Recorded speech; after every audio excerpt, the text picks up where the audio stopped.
কারো যদি অপরিচিত বেগানা মহিলার হাত কসলাকুচলি করে, মেসেজ করে, বই বিক্রি করে টাকা কামিয়ে খেতে হয়, তাহলে তার জন্য আমার পরামর্শ থাকবে আপনি এই বই বিক্রি বাদ দিয়ে একটা মহিলা মেসেজ পার্লার খুলে নেন।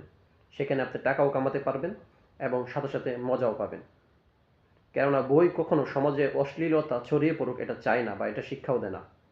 আর আপনি যদি এই সমস্ত অশ্লীলতাকে প্রমোট করতেই থাকেন, তাহলে আপনার মধ্যে এবং তসলিমা নাসরিনের মধ্যে কোনো পার্থক্য আমরা দেখতে পারতেছি না। কেননা তসলিমা নাসরিন এই বইয়ের মাধ্যমেই প্রকাশ্যভাবে অশ্লীলতাকে প্রমোট করত, ছড়ানোর কাজটা করত। সে এই কারণে সকলের কাছে ঘৃণিত।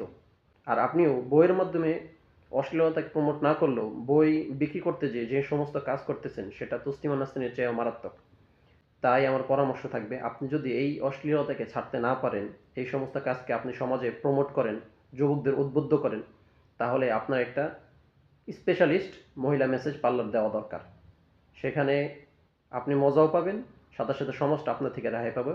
কেননা তখন অশ্লীলতা সমাজে ছড়িয়ে পড়বে না, বরং একটা নির্দিষ্ট রুমের মধ্যে আবদ্ধ থাকবে।